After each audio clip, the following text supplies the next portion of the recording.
Everybody loves pizza. Our gluten-free family has been making the Bob's Red Mill gluten-free pizza crust for nearly a dozen years. If you are new to making your own pizza crust, this is a great mix to start with. Making a gluten-free crust is different than making a wheat-based crust.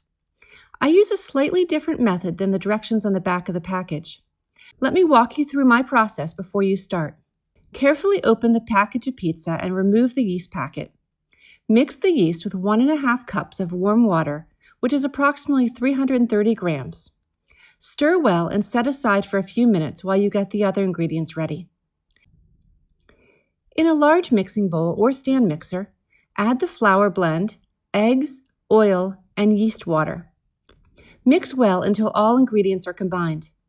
The dough will be sticky to the touch. Leave the dough in the bowl, cover with cling film, and leave to rise for 20 to 30 minutes. Preheat your oven to 220°C or 425°F so that it can heat up as the dough rises. Now it's time to make the pizza crust. I find it easiest to make 4 personal-sized crusts.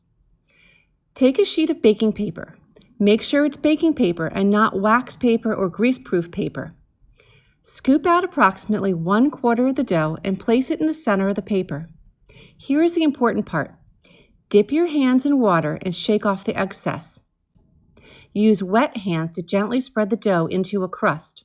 If the dough begins to stick to your hands, wet them again and continue spreading the dough. Don't worry, the heat of the oven will quickly evaporate the water that is on top of the dough. I have found that moving the dough with a flexible cutting board is the easiest way to get it from countertop to oven. Bake your crust for 7 to 8 minutes or until the top begins to brown. While your first crust is baking, continue spreading the remainder of the pizza dough. You will be able to get 4 small pizzas or 2 larger pizzas out of each packet. I do not recommend using an entire amount of dough for just one pizza, as it will become very hard to work with. Do not try to add toppings to the uncooked base. Gluten-free dough does not have the structure to hold the sauce and the cheese until after it is baked. Adding toppings now will make it a soggy mess.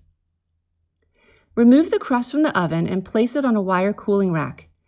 Remove the baking paper right away, otherwise the bottom will become soggy. At this stage, you can either top your pizzas and bake a second time, or save your crust for later. Once cooled, the crust will keep in an airtight bag in the freezer for up to a month. Top the pizza with your favorite sauce and cheese. Return the pizza to the oven and heat until the cheese melts and begins to bubble. There you have it, a great gluten-free pizza.